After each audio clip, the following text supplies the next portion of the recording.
ایڈاپٹڈ کی ہوئی اولاد کا میراث میں حصہ۔ میرے شوہر کا انتقال ہو گیا ہے، وہ کرائے کی دکان پر اپنا کام کرتے تھے، ہماری کوئی اولاد نہیں تھی تو انہوں نے آج سے 35 سال پہلے ایک بیٹا لے کر پالا تھا۔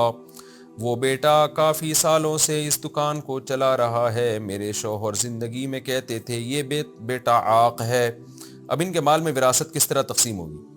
دیکھیں، لے پالک بیٹے کا وراثت میں کوئی بھی حصہ نہیں ہوتا، اور شوہر نے کوئی وصیت بھی نہیں کی، تو اب جو ہے بس وہ سارا کاروبار جو ہے، اگر کوئی اولاد نہیں ہے تو شوہر کے بھائی اور اس کی بیوی یعنی بیوہ کا ہے، یعنی آپ کا ہے جنہوں نے سوال پوچھا ہے، ان کا اور شوہر کے بھائیوں کا، یا اور اگر کوئی وارث ہوں بھائی نہیں ہے تو پھر ان کی تفصیل لکھ کے بھیجیں۔ اگر شوہر کے والد زندہ ہیں تو ان کا حصہ ہوگا، بھائیوں کا پھر نہیں ہوگا شوہر کے، لیکن لے پالک کا کوئی حصہ نہیں ہوتا۔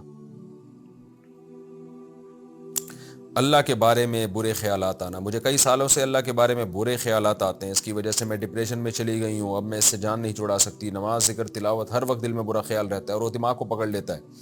اس بارے میں رہنمائی فرمائیں، اور کیا اس کی وجہ سے میرا ایمان تو ختم نہیں ہوگا؟ نیز اختیاری اور غیر اختیاری خیالات میں کیا فرق ہے؟ عائزہ صاحبہ کوہاٹ سے۔ دیکھیں، جو اللہ کے بارے میں یا شریعت کے بارے میں الٹے الٹے خیالات آ رہے ہوتے ہیں، یہ وسوسے ہیں۔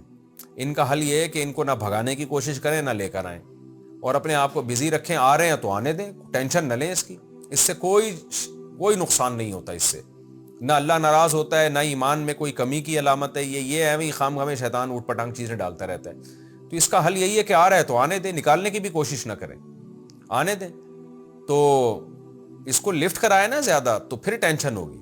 باقی یہ کہ اتنی زیادہ آپ کی جب دماغی حالت خراب ہو گئی ہے تو کسی نفسیاتی ڈاکٹر کو بھی دکھائیں، میڈیسن سے بھی یہ چیزیں کچھ کنٹرول ہوتی ہیں۔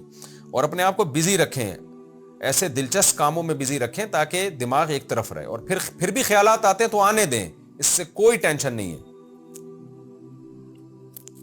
بیوی کی وجہ سے ماں کو چھوڑ کر الگ گھر میں رہنا، اکلوتے بیٹے پر ساری جمع پونجی لگا دی، اس کی پسند کی شادی کرائی، پھر اسے بیوہ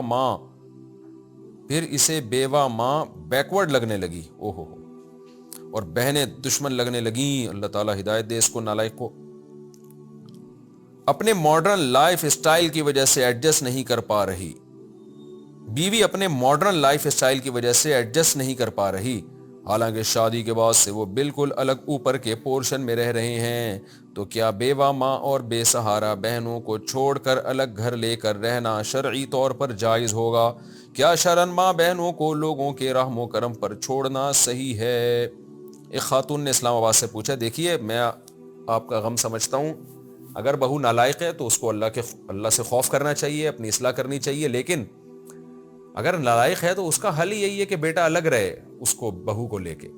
رہا یہ مسئلہ کہ بیٹے کی بہنیں بھی ہیں تو بھئی گھر قریب میں لے لے، بہنوں کی اور ماں کی روزانہ خبر گیری کیا کرے، روزانہ گھر میں چکر لگایا کرے، رات گزارنا تو ضروری نہیں ہے نا، قریب میں گھر لے لے تاکہ رات کو نگرانی بھی رہے۔ تو ایسی اگر یہ آپ نے بات جو کی ہے وہ صحیح ہے، مجھے نہیں پتا بہو کی جو شکایتیں آپ نے کی ہیں صحیح ہیں یا نہیں ہیں، یہ تو اللہ ہی جانتا ہے۔ اگر صحیح شکایتیں کی ہیں تو بھی شرارتی بہو کا تو حل یہ ہے کہ بیٹا الگ بہو کے ساتھ جا کے رہے، اس کو تو خود ہی نکال دیں، اور بیٹے کو چاہیے کہ اپنی بیوی کو ماں اور بہنوں سے الگ رکھے، اور پھر ماں کا روزانہ خیال کرے، روزانہ گھر میں آئے، ماں کی خیریت پوچھے، روزانہ بہنوں کی خیریت پوچھے، ان کو خرچہ پانی دیا کرے، کیونکہ اگر نہیں بن رہی نا ساس اور بہو میں، بہو شرارتی ہے تو یہ پھر گھر جہنم بن جاتا ہے۔ اور مائیں یہ سمجھتی ہیں کہ یہ اس کو طلاق دے دے گا تو طلاق دے کے دوسری بہو لے آئے، پتہ نہیں وہ کیا نکلے، پھر طلاق کے بعد بڑے مسائل ہوتے ہیں۔ تو اس لیے بیٹے کو چاہیے کہ وہ اس میں ماں سے اگر الگ ہو جاتا ہے نا، وہ تو اس کو الگ ہونا نہیں کہتے، وہ تو ساری دنیا اس لیے تو آباد ہوئی ہے نا، جہاں حضرت آدم علیہ السلام اور اماں ہوا کی شادی ہوئی تھی، تو بچے شادی کے بعد الگ ہوتے ہوتے ہوتے ہوتے پوری دنیا بھر گئی نا۔ اگر سارے وہیں رہ رہے ہوتے تو دنیا میں ایک ہی ملک آباد ہوتا اب تک۔ تو یہ تو نیچرل ہے، یہ کوئی اس کو ماں کو چھوڑنا نہیں کہتے، کہ شادی ہو جائے تو ماں سے انسان بیوی کو لے کے الگ رہتا ہے، تو اس کو ماں کو چھوڑنا نہیں کہلاتا۔ یہ عمل چھوڑنا جب کہلائے گا جب ماں سے ملنا چھوڑ دے، ماں کی خیریت پوچھنا چھوڑ دے، ماں کا خیال کرنا چھوڑ دے مالی لحاظ سے، اس کو چھوڑنا کہتے ہیں۔ تو شادی ہوئی ہے تو میں آپ کو خود مشورہ دوں گا کہ بیٹے سے کہیں کہ بہو کو لے کے الگ رہے۔ وہ اوپر اگر پورشن بھی ہے نا تو پورشن میں بھی آج کل بڑے مسائل ہوتے ہیں، وہاں سے کرنیں آ رہی ہوتی ہیں، یہاں سے بھی ریز جا رہی ہوتی ہیں، ادھر سے بھی ریز آ رہی ہوتی ہیں، تو کرنیں ہی آپس میں لڑا رہی ہوتی ہیں نندو بہو اور جٹھانی، اور یہ بڑے خطرناک قسم کی لڑائیاں ہوتی ہیں. اس سے آپ بھی ڈپریشن میں جائیں گی، آپ کی بیٹیاں بھی اور بیٹا بھی. تو اس کا حل یہی ہے کہ قریب میں کوئی دوسرا گھر لے لیا جائے، بہو وہاں اپنے شوہر کے ساتھ رہے، اور بیٹا روزانہ بہنوں سے آ کے ملا کرے، ماں سے بھی ملا کرے، ڈیلی وہاں بیٹھا کرے، رات کو بیگم کے پاس چلا جائے وہ، اور خیال مالی لحاظ سے بھی کرے. یہ میرا خیال ہے زیادہ سوٹیبل ہے. اس کو ماں سے الگ ہونا نہیں کہتے، یہ ماں کو چھوڑنا نہیں، یہ عمل کہلاتا. لیکن آج کل مائیں بھی ماڈرن بہویں چاہ رہی ہوتی ہیں، ایجوکیٹڈ ہو، پڑھی لکھی ہو، یہ ہو، فلانا ہو، ڈمکانا ہو.